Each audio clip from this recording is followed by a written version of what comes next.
Nah, kira-kira dari ketiga mobil ini, mana yang paling cocok buat wallpaper HP? Dan video ini sebenarnya lebih memudahkan kalian buat pilih mobil aja. Oke, halo semuanya, kembali lagi di For Hanif. Kali ini kita mau adu nih mobil-mobil dari brand Jepang yang bisa dibilang the big three. Dan tiga-tiganya ini dibuat di Indonesia dengan segmentasi yang kurang lebih mirip. Nah, pertama kita mau adu Toyota Yaris Cross Hybrid dengan harga OTR Jakarta 440 juta menurut website. Dan ini kita pinjam dari Nasmoko Klaten. Terima kasih untuk Nasmoko Klaten.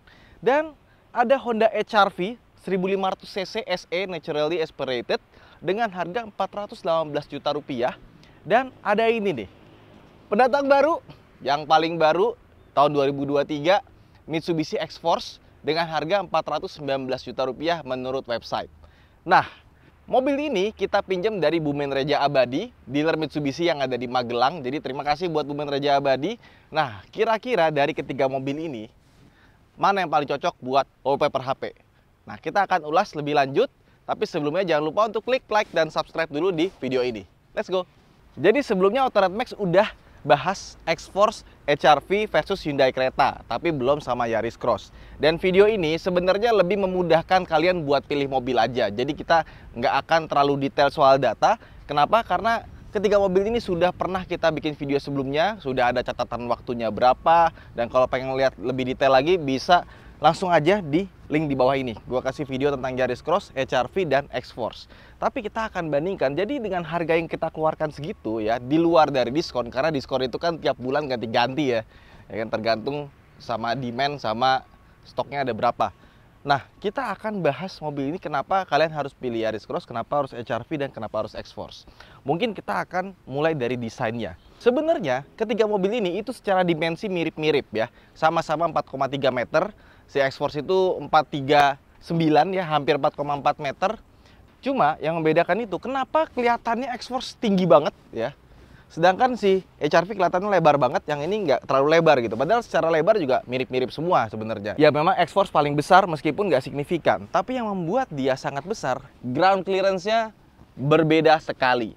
Jadi semuanya sama-sama peleknya 18 inci. Tapi X-Force kelihatan tinggi sekali karena dia punya ground clearance 222 mm.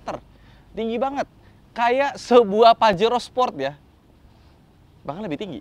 Pajero Sport 220, ini beda 2 mm dibanding Pajero Sport.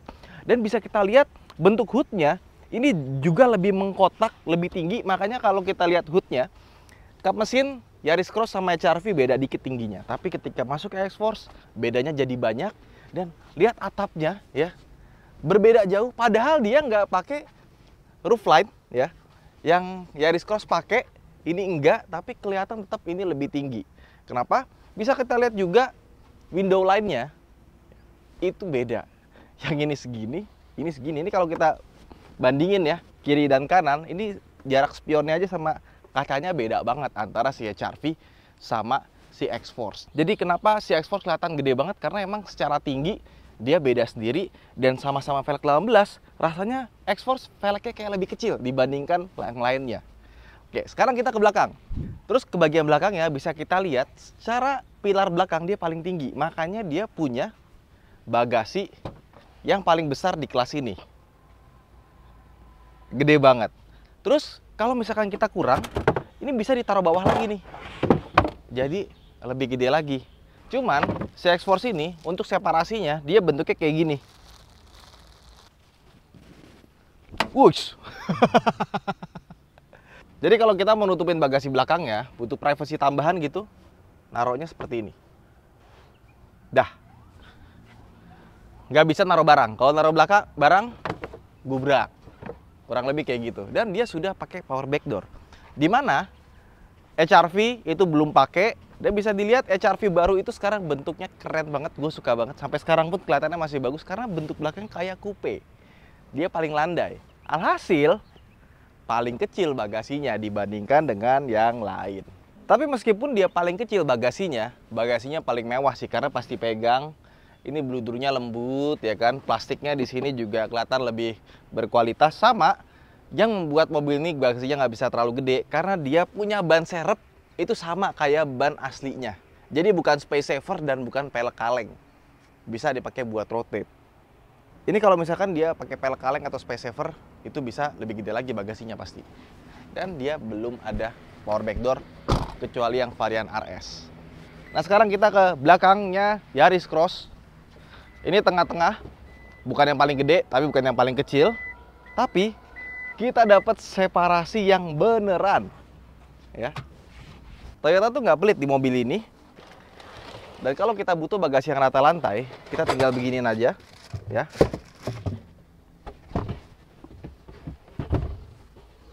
Taruh di atas, udah. Dan juga Toyota, dia punya hook 4 titik, sama di bagian sini ada storage yang bisa ketutup. Rapi ya. Surprisingly, Toyota ternyata paling rapi loh. Dan untuk ban serepnya, dia pakai space saver karena cuma R16. Soalnya di luar dia pakai R18. Oke, tutup. Power back door. Jadi meskipun dia beda 21 juta rupiah, dia tuh nggak cuma nambah hybrid doang. Tapi dibandingkan dengan kompetitornya, fiturnya juga paling banyak. Ada kamera 360, airbagsnya 6, ADAS-nya ada, nggak dikurang-kurangin. Power back door pun juga ada. Jadi emang kalau untuk bagasi, X-Force paling gede. Tapi kalau untuk kepraktisan, lihat HR-V yuk. Ini sengaja kita kasih space di sini ya. Gue suka kalau HR-V itu handle pintunya ngumpet, jadi kelihatannya kayak clean ya. Terus lihat kursinya. Dia emang kursi belakangnya tuh nggak ada stepnya, cuma sekali aja, nggak kayak yang lain. Tapi menurut gue sandarannya udah pas, nggak terlalu tidur, nggak terlalu tegak. Dan dia ada ultra seat, bisa dinaikin seperti ini. Cing-cing. Kita punya storage tambahan yang sangat besar sekali, bisa buat bawa pohon kalau kata Honda ya. Terus kalau kita mau lipat juga, dia rata lantai. Bagus banget, nggak ada gundukannya sama sekali, bener-bener rata. Oke, kalau X-Force gimana? Dia belakangnya itu paling banyak stepnya, bisa paling tegak, tapi ini nggak bakal kepake ya. Atau yang paling rebah seperti ini. Terus kalau kita ratain, dia masih ada gundukannya sedikit ke bagian kursi sininya. Sekarang kita lihat Yaris Cross. Yaris Cross sama kayak X-Force, bisa dibikin tegak, bisa direbahin lagi, tapi nggak sebanyak X-Force. Dan kalau kita ratain, nah dia kelihatan sedikit lebih rata dibandingkan dengan X-Force. Jadi untuk kepraktisan, meskipun Honda paling kecil bagasinya, nggak ada lagi yang bisa diangkat kayak Honda bagian bawahnya. Ultra seatnya emang the best. Jadi kalau untuk kelapangan kabin, wheelbase-nya mirip-mirip, interior juga pas duduk di belakang nggak ada masalah ya, semuanya sama-sama lega, sama-sama nggak mentok depan sama atasnya. Ya kurang lebih 11-12, tapi kalau untuk bagasi, oh jelas, X-Force paling gede di kelas ini. Aduh, enak adem. Mesin mati, AC nyala ya kan, hybrid ya kan. Sebenarnya Toyota Yaris Cross ini punya platform yang sama dengan mobil Daihatsu atau di NGA. Tapi Toyota itu benar-benar dia berusaha, meskipun di NGA ada persamaan dengan Agya, Raize, atau Veloz, atau Avanza. Dia kan diposisikan dengan harga 440 juta. Toyota udah berusaha keras nih untuk membuat mobil ini jadi lebih mewah. Kayak misalkan, nih, door trimnya soft touch di bagian atas sampai ke belakang. Ini satu-satunya panel soft touch yang ada di ketiga mobil ini. Terus lapisan kulitnya juga ada. Di sini dikasih kulit, terus di sini dikasih insert warna biru. Di sini juga kulit lagi, dan waktu itu gue nyobain yang Yaris Cross non hybrid, jahitannya kan mencong-mencong ya. Yang sekarang udah bagus, udah nggak kayak kemarin. Tapi build quality-nya selain yang gue sebutin tadi, itu masih kelihatan di NGA banget, kayak bukan mobil di kelas 400 juta. Contohnya ya, sambungan antar plastiknya itu masih kelihatan ya kan. Di pilar kanan ini rapi, di pilar kiri agak sedikit turun. Terus di sini juga agak sedikit goyang, tapi dia udah berusaha untuk menunjukkan kemewahannya gitu. Kayak misalkan di sini kasih lapisan mewah gitu ya, dan practicality juga cukup bagus gitu. Kita dapat bagasi yang cukup gede, cuma ya begitu. Di sini ada lagi. Di sini juga ada cup holder 2, cuma kalau dibuka ya ini agak sedikit ringkih. Di sini juga door pocketnya juga besar. Sisanya bisa dibilang kurang lebih banyak common parts dengan Toyota lainnya atau Daihatsu lainnya kali ya. Kayak misalkan setir, tombol-tombolnya persis, power window-nya juga persis, electronic parking brake-nya juga sama Veloz, bagian sini juga sama, AC-nya sama, speedometernya pun juga sama, cuma canggih ya karena dia udah full digital. Dan head unitnya ini baru nih, ini beda sama head unitnya yang tipe biasa. Karena yang tipe non-hybrid, dia pakai head unit yang sama kayak Innova dan itu lemot. Jadi di mobil itu, walaupun dia menggunakan banyak sekali part-part dari di NGA, tapi dibikin semewah mungkin. Oke, terus feature-nya juga paling banyak. Tentunya ada ADAS dong, dan ada panoramic roof juga. Tapi ini nggak bisa dibuka ya, dia cuma kaca doang aja. Terus di sini dia ada lampu, di sini juga ada lampunya, terasa mewah ya. Lampunya sudah LED semua, sekarang kita tutup. Dan kursinya ini paling top, karena dia sudah electric seat untuk bagian driver. Bisa naik turun juga. Wih. Selain itu, joknya juga sudah full kulit. Di sini ada wireless charging, AC-nya juga sudah digital, dan dia satu-satunya di sini yang punya 6 buah airbags, ada EV mode, ada auto high beam, dan ada kamera 360 yang bisa dipencet dari tombol sini. Tuh, bisa lihat dari atas seperti ini. Ini karena pintunya kebuka ya, sebelah kiri. Dari atas buat kanan kiri, ini kepake banget loh, ini bagus nih. Sama ada kamera mundur. Jadi kalau untuk features, ini paling lengkap, dan posisi duduk pun juga gua rasa enak, karena emang di NGA itu posisi duduknya udah jauh lebih bagus dibandingkan dengan model-model sebelumnya. Sekarang kita masuk ke HRV. Nah, kita kembali lagi ke features. Dia punya ADAS di sini, dan ADAS-nya itu paling bagus menurut gue ya dibandingkan dengan Yaris Cross. Terus dia punya pedal shifter di mana yang lainnya nggak ada. Ada hill descent control yang sebenarnya nggak begitu kepake-pakai amat. Terus kalau kita buka di sini, dia juga udah dapat lampu. Dan ada satu fitur yang bakal kepake banget di cuaca panas, yaitu ini nih, remote engine start. Dimana yang lainnya nggak punya, cuma Honda doang yang punya. Kemudian meskipun dia ada sel lengkap, tapi dia satu-satunya yang nggak punya blind spot monitoring, right cross traffic alert, tapi dia punya Honda Lane Watch yang bisa dipencet dari sini atau diaktifkan dari lampu sen. Ya Lane Watch kepake sih, kalau kalian udah biasa, udah males lihat spion lagi, meskipun kalau malam gambarnya jelek. Tapi tetap aja menurut gua kepake. Tapi overall yang paling enak sebenarnya kalau di sisi pengemudi Honda HR-V. Masuk ke dalam X-Force, ya ini adalah mobil yang desainnya paling keren sih. Menurut gua desainnya futuristik, bagus, dan gue suka banget ini bagian fabric di sini tuh beda. Dia bahannya kayak jeans warna putih gitu ya. Ya orang pasti banyak takut yang bakalan kotor, tapi tenang aja. Kan ada auto net care. Ya. Ya ini bagus banget sih, desainnya segala macam futuristik. Cuma bagian sini aja agak ketebelan. Dan sayangnya di balik desain yang bagus ya, penggunaan material plastiknya ini dibandingkan dengan Yaris Cross atau HR-V ini yang di bawah gitu loh. Jadi kalau plastiknya paling bagus itu Honda HR-V ya. Terus yang kedua Yaris Cross, itu pun menurut gue Yaris Cross kurang bagus. Ini Xpander Cross tuh kayak di bawahnya lagi gitu. Jadi pas tadi kita lihat bagasi aja udah kelihatan kan plastik kayak gimana gitu ya. Nah, udah gitu ada beberapa komponen itu yang masih terasa kasar. Kalau tadi si Yaris Cross itu ada bagian sininya doang yang kasar ya. Tapi di sini nih, ini tajam dari ujung ke ujung sampai ke door trim belakang juga di sininya tajam ya. Kebayang kalau misalkan lagi bayar tol, kita nggak pakai tangan panjang, buru-buru, seret, ini tangan kita bisa luka. Harusnya untuk next production ya itu bisa diperbaiki lagi nih. Karena ini tinggal masalah finishing aja sebenarnya. Sama di bagian sini juga plastiknya kasar gitu. Ini cuma tinggal masalah finishing aja. Kemarin waktu di pameran gue pikir oh iyalah ini unit pre-production model, masih prototype gitu kan. Tapi pas udah dikirim ke konsumen ternyata masih sama. Dan ada beberapa kayak misalkan di sini sambungannya masih agak kurang rapi, tapi sisanya nggak kelihatan lah karena si Mitsubishi ini nih sambungan-sambungannya itu ketutupan. Jadi nggak kelihatan kayak si Yaris Cross. Kita ngebahas dari posisi duduk dulu kali ya.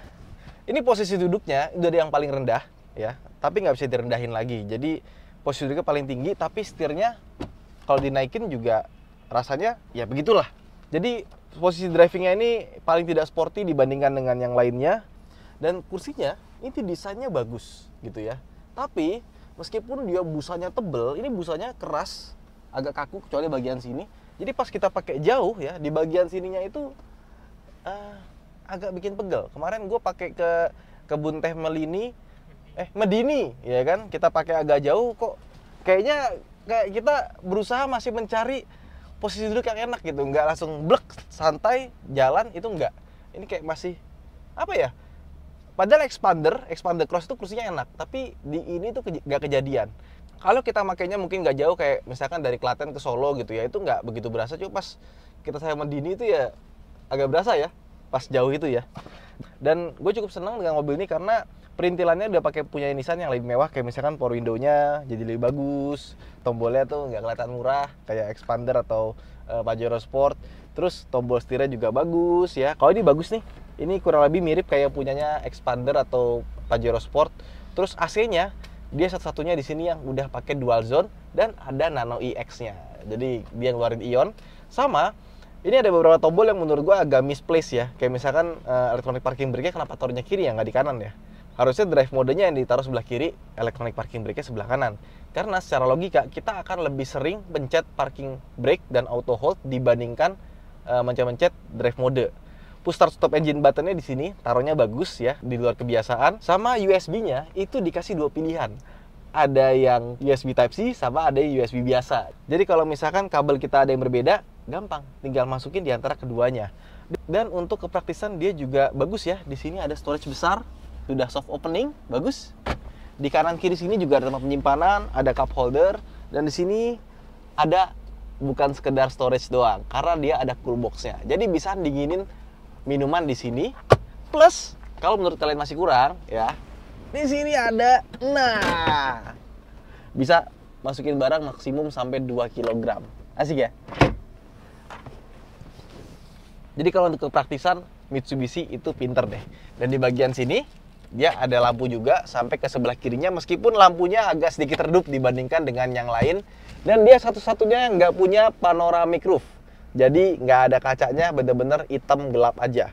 Dan mobil ini punya speedometer yang paling besar ya, full digital, gambarnya bagus, terutama animasi pas nyalain matiinnya.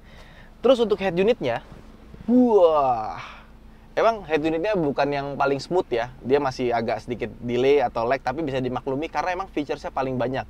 Kita punya banyak mainan di sini ya, adventurous, reliable, responsive, driving score, customize. Jadi ini head unit paling rame deh. Macem-macem yang bisa kita atur di sini dan layarnya juga gede. Interface-nya juga menurut gua ini high definition ya. Dan untuk kualitas audio dia paling bagus. Kalah tuh, Yaris Cross kalah, HR-V kalah, audio punyanya Yamaha itu mungkin bisa dibandingin sama Bose-nya Creta. Dan terakhir, dia punya spion belakang yang sudah elektrokromatik. Jadi meskipun dia nggak dapat panoramic sunroof, airbag-nya cuma 4, nggak ada ADAS, kita dikasih permen-permen lain yang nggak kalah keren juga sih dibandingkan dengan mobil sebelah-sebelahnya sebenarnya. Tapi kalau dibawa jalan, nyaman yang mana ya kira-kira ya? Nah sekarang kita mulai bahas dari yang paling mahal dulu nih, 440 juta ya. Iya, sebenarnya kalau misalkan kalian pikir dia lebih mahal 21 juta ya dibandingkan dengan yang lain, sebenarnya sih nggak juga gitu. Soalnya gue ngerasa kayak si Yaris Cross itu semua featuresnya juga dimasukin sama dia.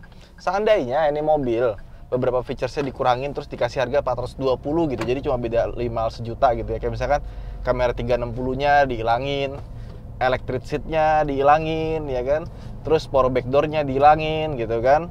Tapi ini tetap ada ya, panoramic sunroof-nya ada, tetap ada gitu ya. Menurut gua itu bakalan jadi kacang goreng banget sih dan bisa head to head langsung sama HR-V SE. Tapi kan ya udahlah ya. Tapi emang secara opini gue pribadi ya, mobil 400 juta dengan mesin naturally aspirated itu mahal. Karena mesin itu menentukan kelas mobil. Ada 2000 cc, 2500 cc atau mungkin 1500 cc pakai turbo gitu ya, kayak Honda CR-V atau Chery Omoda gitu. Dan mesin itu merefleksikan kelas mobil ketika kita berkendara juga gitu kan. Kita mungkin memaklumi mobil 300 juta lemot karena 1500 cc, tapi enggak di mobil kelas 400 juta gitu. Dan ketika gua pakai mobil ini gitu ya, karena dia ada hybridnya, gua seneng banget rasa berkendaranya ketika di kecepatan rendah. Under 100 km per jam ini tarikannya enak karena dibantu oleh motor listriknya. Dan ketika tenaganya digabung juga dia paling besar. Jadi misalkan lagi hijau seperti itu, kita mau gas, tenaganya instan, meskipun mesinnya jalannya belakangan gitu. Jadi pas kita gas itu langsung mesin listrik yang wing gitu loh, wing. Jadi kerasa kenceng gitu loh. Jadi orang mungkin wah hybrid nih bisa tembus 120, 125 dan kawan-kawannya. Ya betul, jadi lebih irit dan itu hal yang bagus. Tapi buat gue Nilai plusnya itu lebih ke performance sih. Dan angka Note 100-nya jelas dia yang paling kencang dibandingkan dengan HR-V atau X-Force gitu ya. Dan karena dia hybrid, dia pakai baterai dan motor listrik, menambah 20 juta itu kesana jadi make sense banget gitu. Dan gua harap ini mobil juga keluar versi Veloz-nya dan versi ya Rise atau apa segala macam, karena gue yakin jadi lebih menyenangkan sih. Terus selain dari mesin, handling, kenyamanannya, DNGA ini bagus ya. Meskipun rasanya kurang mahal, tapi suspensinya cukup nyaman ya. Bukan nyaman yang banget, tapi cukup aja. Dan handlingnya cukup baik, bukan yang baik banget, tapi cukup baik aja. Tapi nggak ada komplain gitu. Karena emang mobil di kelas ini ya kita jangan berharap yang se-fun to drive gimana atau senyaman yang kayak gimana juga. Dan ketika udah pakai sistem modern, itu yang diperhitungkan itu nggak cuma dari kayak kaki dan kawan-kawannya. Posisi duduk, pilarnya ditarik ke belakang, segala macam itu juga sudah dipikirkan. Jadi walaupun dia pilarnya gede, tapi karena ditarik ke belakang seperti ini, visibilitas kita masih bagus dan jelas, sampai ke belakang pun juga enak.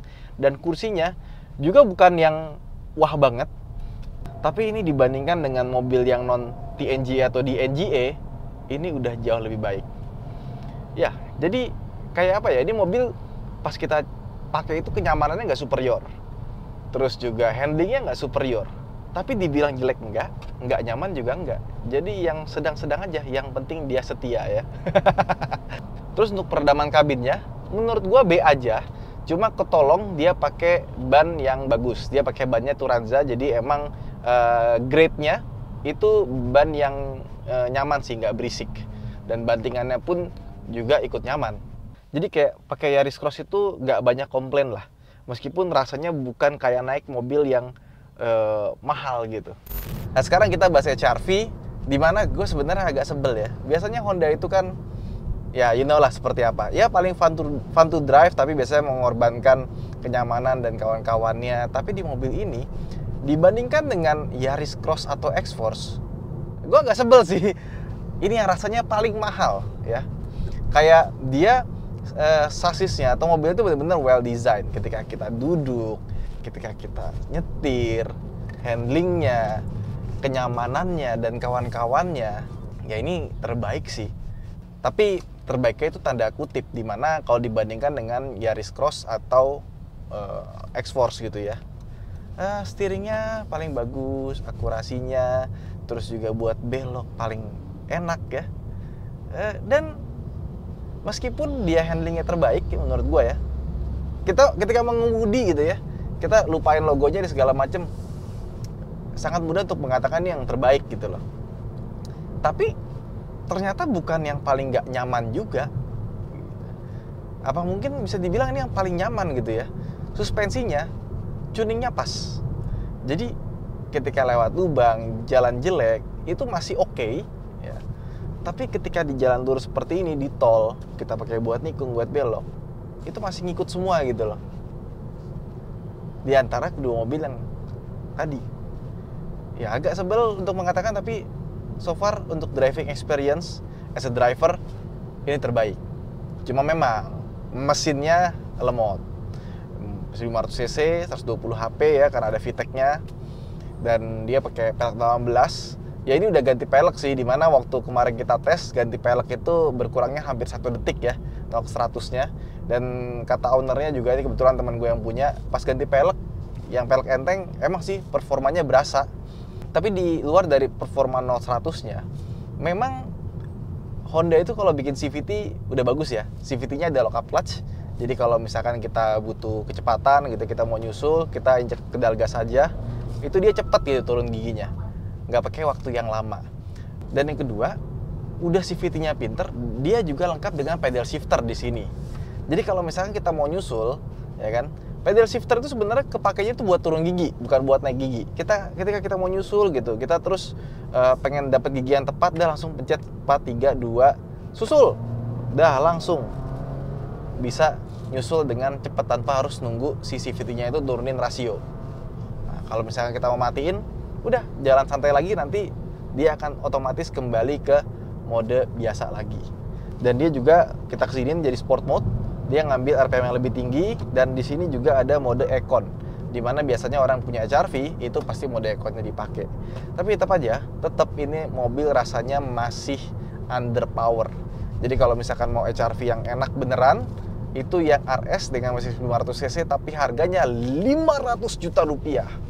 Wow, mahal sekali. Dan ngomong-ngomong soal ADAS juga, dia adalah mobil dengan ADAS terbaik. Jadi ADAS-nya benar-benar bisa kita pakai meskipun dia pakai kamera doang, bisa sampai berhenti juga. Dan ADAS dari mobil ini atau Yaris Cross juga, dia masih pakai kamera only, belum pakai radar. Jadi nggak bisa sebagus atau seakurat mobil yang pakai radar ya.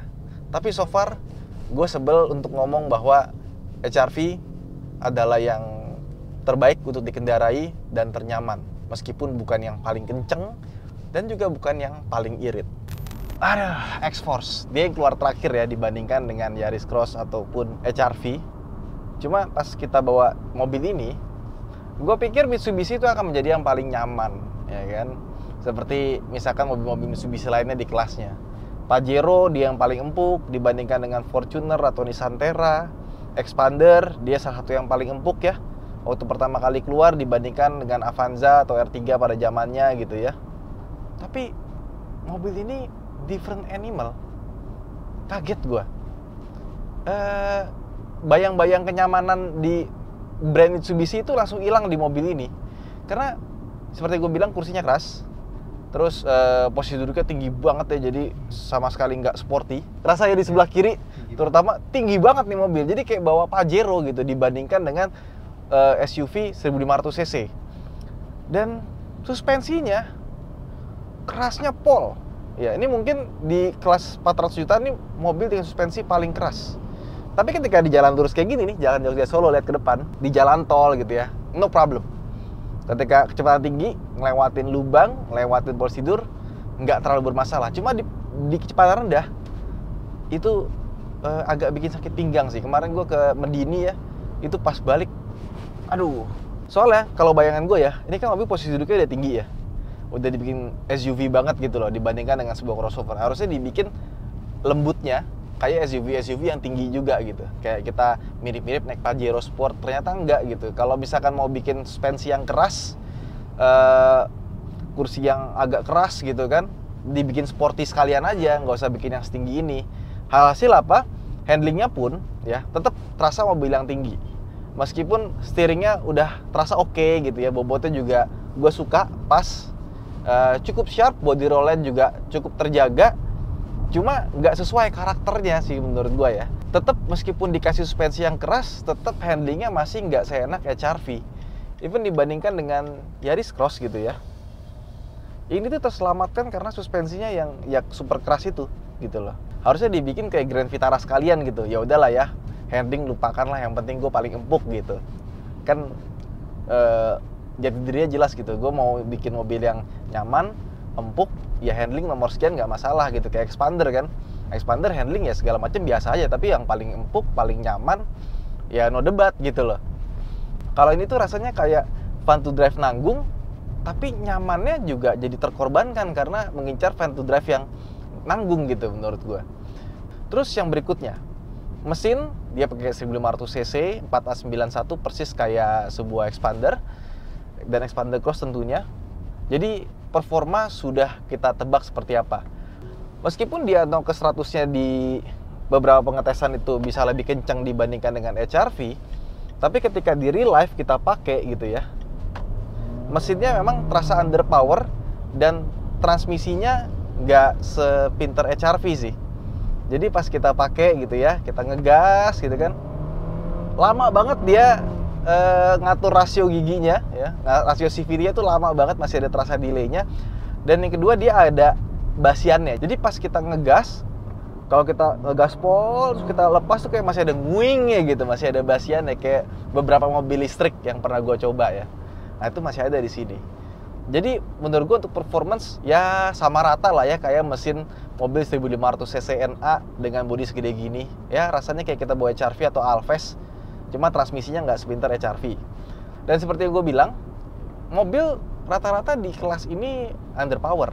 Tapi mereka biasanya ngincer kehematan bahan bakar gitu kan. Kayak Alves oke lah underpower tapi dia irit gitu kan. Nah di mobil ini iritnya juga nggak seirit kompetitornya gitu. Jadi dibandingkan dengan HR-V juga konsumsi bahan bakarnya nggak sebaik itu. Kemarin kita dapat keluar kota sama naik gunung sama turun gunungnya sekalian itu 112 ya. Dan di tol pun kita juga paling irit dapatnya dengan kecepatan 100 km per jam itu 115. Nggak pernah nyentuh di atas 115 gitu. Artinya untuk di competition ini dia sih sedang-sedang aja. Dibilang irit banget enggak, tapi boros juga enggak gitu loh. Jadi ya begitulah. Nah, cuman ketolong ya mobilnya adalah dia punya peredaman kabin yang menurut gue paling bagus. Dari suara luar, dalam segala macam itu nggak terlalu mengganggu. Ya kemudian dia juga nggak ada adasnya. Semoga nggak lama lagi keluar yang versi pakai adasnya. Dan panjang perjalanan kita lumayan terhibur sih sama kualitas audio dari Yamaha-nya yang lumayan bagus gitu. Jadi pas jalan tuh kayak obat lah. Oke lah, ini mobil bukan yang paling kenceng, bukan yang paling irit, bukan yang paling nyaman, tapi at least audionya paling bagus dan itu kepake banget. Menurut gua mungkin kalau nanti Mitsubishi mau nge-facelift X-Force ya, mungkin yang pertama harus diperhatikan itu bukan cuma nambah fitur apa segala macam tampilan, tapi lebih ke suspensi sama ke driving positionnya aja dibikin lebih enak lagi sih. Kursinya kalau kita pertama kali duduk, jarak pendek mungkin oke, ketika jarak jauh agak kurang. Terutama ini nih. Tapi sebenarnya ya, X-Force ini kalau kita pakai di jalan tol, kecepatannya agak tinggi, terus kita jarak jauhnya tuh nggak lama-lama banget, sebenarnya mobilnya baik-baik aja, nggak ada komplain gitu kan. Ya karena kemarin gue pakai naik gunung aja jalannya jelek banget dan jauh banget, 200 kilo lebih kita pulang pergi. Gara-gara kita bawa jauh aja itu. Jadi mulai keluar tuh kurang-kurangnya dari si X-Force ini. Tapi gue harap kalau misalkan nanti di facelift, suspensi sama ininya sih, kursinya sih yang dapat improvement. Terutama posisi ridingnya, kalau misalkan dia bisa dibikin lebih turun lagi, ini pasti mobil lebih enak lagi. Ya, jadi kesimpulannya ya dari ketiga mobil ini ya, sebenarnya mobil dengan harga 400 jutaan itu banyak banget opsinya ya di luar ini. Misalkan Hyundai punya Creta, Kia ada Seltos, terus juga MG ada ZS. Belum lagi kan favorit para netizen ada Suzuki Grand Vitara sama ada Chery Omoda 5 ya. Ada banyak banget opsi yang bisa kalian pilih, tapi kan beberapa orang susah buat keluar dari 3 besar merek Jepang terlaris dan ternama di Indonesia. Kesimpulannya sebenarnya gue lebih pengen kalian sendiri yang menyimpulkan, karena tiap orang beda-beda dan prioritas orang beda-beda. Ada yang mentingin irit, ada yang mentingin kenceng, ada yang mentingin handlingnya enak, posisi duduknya enak, ada yang mentingin interiornya gede, audionya bagus. Nah kalau kalian yang mana? Coba dari semua yang udah gue jabarin, coba komen di bawah. Nah terus gimana kalau menurut gue? Kalau menurut gue, nomor satunya sebenarnya adalah Yaris Cross. Kenapa gitu? Kalau kita udah keluar duit 400 jutaan lebih untuk sebuah mobil, kita expect something more lah. Kayak misalkan mesin 2000 cc atau turbo atau semacamnya, dan itu kita dapetin di Yaris Cross karena dia satu-satunya yang punya mesin hybrid. Hybrid itu seperti yang gue bilang, nggak cuma buat irit doang, tapi pun tenaganya juga terasa berbeda gitu. Jadi kayak rasanya mobil yang lebih mahal.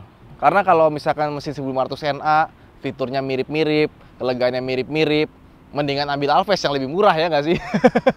Tapi itu my two cents saja, dan dengan harga yang lebih mahal 22 juta dibandingkan dengan HR-V, lebih mahal 21 juta dibandingkan dengan X-Force. Menurut gue make sense karena pertama dibandingkan dengan X-Force dia punya ADAS, airbagsnya ada 6. Sama-sama punya power backdoor tapi panoramiknya juga tetap ada. Audio bisa kita upgrade sendiri, tapi kalau kita mau upgrade mesin untuk menjadi sekencang dan seirit ini, itu kayaknya agak sulit ya. Jadi that's why kenapa gue lebih condong ke Yaris Cross. Kalau kalian gimana? Coba komen di bawah. Saya Ridwan Hanif. Sampai jumpa di vlog berikutnya. Bye-bye.